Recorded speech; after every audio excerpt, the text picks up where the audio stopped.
दी मोरी मैया, कितनी गर्मी हो रही है। गर्मी से हाल बुरा हो चुका है। बहू जल्दी आ जा, मैं तो शादी की तैयारी से ही थक चुकी हूँ। भगवान का शुक्र है कि ये शादी निपट गई। वो तो है माँ जी। ये कहकर रचना कलश के चावल गिराकर घर के अंदर आती है। अरे अंतरा, अब तो तेरी बहू आ गई है। अब तो तेरी बहू के हाथ से खाना खा पी कर जाएंगे। अरे जरा हम भी तो देखे बहू कितना अच्छा खाना बनाती है।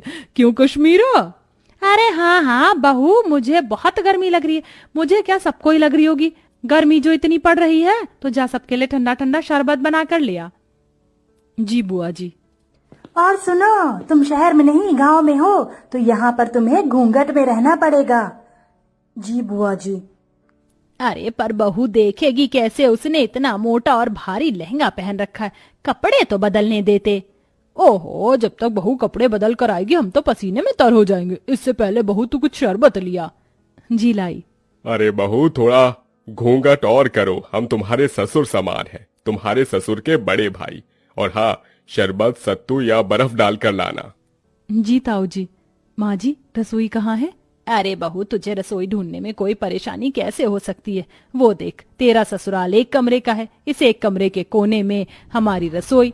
वो देख, जा जाकर शरबत बना दे, सभी मेहमान इंतजार कर रहे हैं। इसका मतलब हमारे सारे रिश्तेदार यहीं रहेंगे, इस एक कमरे के ससुराल में? और कहाँ जाएंगे बहू? यहाँ पूरे में बिस्तर बिछा देंगे, सब यहीं लेट जाएंगे। हे भगवान, इतनी गर्मी में सारे लोग एक ही कमरे में कैसे रहेंगे? ऊपर से रसोई भी यहीं है, सारी गर्मी इधर ही आ जाएगी। ऊपर से मुझे ना कपड़े चेंज करने दे रहे, ना घूंघट हटाने दे रहे। मैं तो ऐसी गर्मी में पागल हो जाऊंगी। ये कैसी जगह शादी हो गई है मेरी। इतना कहकर दिल पर पत्थर रखकर उस एक कोने की रसोई में रचना बड़ी मुश्किल से घूंघट में शरबत बनाती है और एक एक करके सभी मेहमानों को शरबत देती है। अरे बहू, इतना सा ही शरबत बनाया था क्या? अरे जरा अपने घर के लोगों को तो देखो, सारे मेहमान हैं। जाओ और शरबत बनाकर लेकर आओ। जी अभी लाई। अरे अंतरा मामी, भूख भी लग रही है। अपनी बहू से कह दो कि थोड़ा कुछ खाने पीने को भी ले आए, सारे मेहमान भूखे बैठे हैं।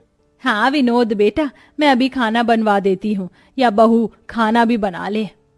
मुझे इतनी गर्मी लग रही है, ऐसा लहंगा पहनकर मैं खाना कैसे बना पाऊंगी? और यहाँ तो कोई कमरा भी नहीं है जहाँ मैं चेंज कर पाऊं। इसीलिए तुझे मना कर रही हूँ, अभी सबको खाना दे दे, शांत होकर बैठ जाएंगे, तो तू अपने बाकी के काम निपटा लेना। जी माँ जी। बड़ी मुश्किल से रचना खाना बनाने के लिए लहंगे में बैठ पाती है। पूरी सब्जी बनाते बनाते उसे पसीने आने लगते हैं। हे भगवान, मैं तो थक गई। पता नहीं कैसे लोग हैं जो इस एक कमरे के ससुराल को समझ रखा है। और नहीं, बहू इन्हें नौकरानी लग रही है। आते ही नहीं बहू से कोई काम करवाता है क्या? अरे बहू, मेरे भतीजे का भूख से हाल बेहाल हो रहा है, जरा जल्दी खाना बना। बस माँ जी, पूरी प्लेट में लगा रही हूँ। मुझे क्या रोबोट समझ रखा है? एक तो इतनी गर्मी लग रही है, पंखे की भी हवा नहीं आ रही इस कोने में। रचना प्लेट लगाकर सबको खाना देती है। खत्म हो जाने पर बैठने आती है कि लहंगे की वजह से उसका पैर फिसल जाता है और माधव उसे संभाल लेता है। रचना, तुम ठीक तो हो ना? आप तो रहने दीजिए, आपको मेरी कोई फिक्र नहीं है। अगर फिक्र होती तो पूछते कि इतने लंबे से घूंघट में, भारी से लहंगे में मैं कैसे बार बार सबको खाना परोस रही हूँ। ये मैं ही जानती हूँ। आपको क्या है, अपना सहरा शेरवानी उतार कर बैठ गए हैं चार जनों में खी खी करने। अरे रचना, ऐसी कोई बात नहीं है, मैं माँ से बात करता हूँ।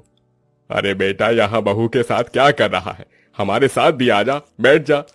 और बहू, राजन विनोद की प्लेट खाली है, जाओ उन्हें सब्जी पूरी दे दे। जी जी अभी। और तुम तो छोड़ो मेरा हाथ। गुस्से में रचना अपने पति के पेट में एक कोहनी मारकर चली जाती है। आउच! क्या हुआ बेटा? कुछ नहीं ताऊ जी। फिर सबको खाना देने के बाद रचना थक जाती है और बैठे बैठे सो जाती है। उसे देख कश्मीरा जगाने जाती है तो माधव मना कर देता है। बुआ जी, उसे उठाइएगा मत, बेचारी गृह प्रवेश के बाद से ही सबको खाना दे रही है, एक पल के लिए भी बैठी नहीं है। और देखिए कितना पसीना आ रहा है। उसे लहंगा भी नहीं उतारने दिया आप सबने, थोड़ा तो रहम कीजिए। ओहो, देख रही है, तेरा बेटा अभी से ही बहू के पक्ष में हो गया। चलो अच्छी बात है, हम कौन से तुम्हारी पत्नी को परेशान कर रहे हैं, सोने दो। माधव पास के बिस्तर पर उसे सुला देता है और एक पर्दा डाल देता है, जिससे सारे बड़े बुजुर्ग रिश्तेदार उसे ना देखें। ऐसे ही शाम हो जाती है। रचना अपने कपड़े बदलकर आराम से बैठी थी कि मौसिया सास सुधा उसके पास आती है। अरे बहू, तुझे कितनी बार बताऊं घूंघट करके रख, तेरे किसी भी सास ससुर ने देख लिया तुझे तो गजब हो जाएगा। नई बहू को पर्दे में ही रहना चाहिए, समझी? अब जा जाकर चाय बना। मैं चाय तो बना दूंगी, पर मैं तो पहले इस तरफ बैठी हूं ना, मुझे कोई भी नहीं देख सकता, तो थोड़ी देर घूंघट ऊपर कर लूंगी तो क्या हो जाएगा। मुझे भी गर्मी लग रही है, और ऐसा तो है नहीं किसी ने मेरी शक्ल नहीं देखी, सबने शादी में मुझे देखा है। देख ले अंतरा, देख ले तेरी बहू कैसे अभी से ही जबान लड़ा रही है। अरे मैं तो मौसी हूं, मुझे इस बात का बुरा नहीं लगेगा, लेकिन कोई और होता तो तौबा तौबा तौबा। छोड़ ना सुधा, ऐसी बात नहीं करते, जा सबके लिए चाय नाश्ता लेकर आ। ये बोलते ही रचना घूंघट करके फिर से गर्मी में सबके लिए चाय बनाती है। अब इतने सारे मेहमान थे, हर कोई थोड़ी थोड़ी देर बाद अपने खाने पीने की फरमाइश कर रहा था। ऊपर से हल्की साड़ी पहनने